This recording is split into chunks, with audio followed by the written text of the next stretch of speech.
Konsultasi pun dilakukan dalam bentuk rapat PPKI. Golongan muda tidak menyetujui rapat itu, mengingat PPKI adalah sebuah badan yang dibentuk oleh Jepang. Mereka menginginkan kemerdekaan atas usaha bangsa kita sendiri, bukan pemberian Jepang. Soekarno dan Hatta mendatangi penguasa militer Jepang, Gunsei, untuk memperoleh konfirmasi di kantornya di Koningsplein, Medan Merdeka. Tapi kantor tersebut kosong. Soekarno dan Hatta bersama Subarjo kemudian ke kantor Bukanfu Laksamana Muda Maeda di Jalan Medan Merdeka Utara, rumah Maeda di Jalan Imam Bonjol 1. Maeda menyambut kedatangan mereka dengan ucapan selamat atas keberhasilan mereka di darat.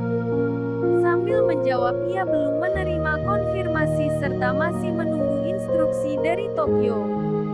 Sepulang dari Maeda, Soekarno dan Hatta segera mempersiapkan pertemuan Panitia Persiapan Kemerdekaan Indonesia (PPKI) pada pukul 10 pagi tanggal 16 Agustus keesokan harinya di kantor Jalan Pejambon nomor 2 guna membicarakan segala sesuatu yang berhubungan dengan persiapan proklamasi kemerdekaan.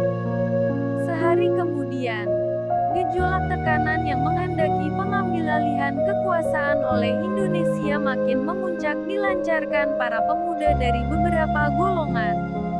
Rapat PPKI pada tanggal 16 Agustus pukul 10 pagi tidak dilaksanakan karena Soekarno dan Hatta tidak muncul. Peserta BPUPKI dalam perjalanan sejarah menuju kemerdekaan Indonesia, Dr. Rajiman adalah satu-satunya orang yang terlibat secara aktif dalam kancah perjuangan berbangsa dimulai dari munculnya Budi Utomo sampai pembentukan BPUPKI. Manuvernya di saat memimpin Budi Utomo yang mengusulkan pembentukan milisi rakyat di setiap daerah di Indonesia, kesadaran memiliki tentara rakyat dijawab Belanda dengan kompensasi membentuk Volksraad dan Dr. Rajiman masuk di dalamnya sebagai wakil dari Budi Utomo. Pada sidang BPUPKI pada tanggal 29 Mei tahun 1945, ia mengajukan pertanyaan Ayuro apa dasar negara Indonesia jika kelak merdeka. Ayuro pertanyaan ini dijawab oleh Bung Karno dengan Pancasila. Jawaban dan uraian Bung Karno tentang Pancasila sebagai dasar negara Indonesia ini kemudian ditulis oleh Rajiman selaku Ketua BPUPKI dalam sebuah pengantar penerbitan buku Pancasila yang pertama tahun 1948 di Desa Dirgo, Kecamatan Widodaren, Kabupaten Ngawi.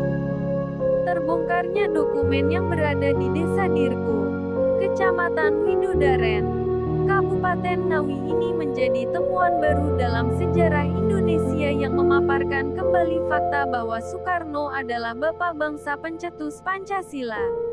Pada tanggal 9 Agustus tahun 1945 ia membawa Bung Karno dan Bung Hatta ke Saigon dan Dalat untuk menemui pimpinan tentara Jepang untuk Asia Timur Raya terkait dengan pengeboman Hiroshima dan Nagasaki yang menyebabkan Jepang berencana menyerah tanpa syarat kepada sekutu, yang akan menciptakan kekosongan kekuasaan di Indonesia.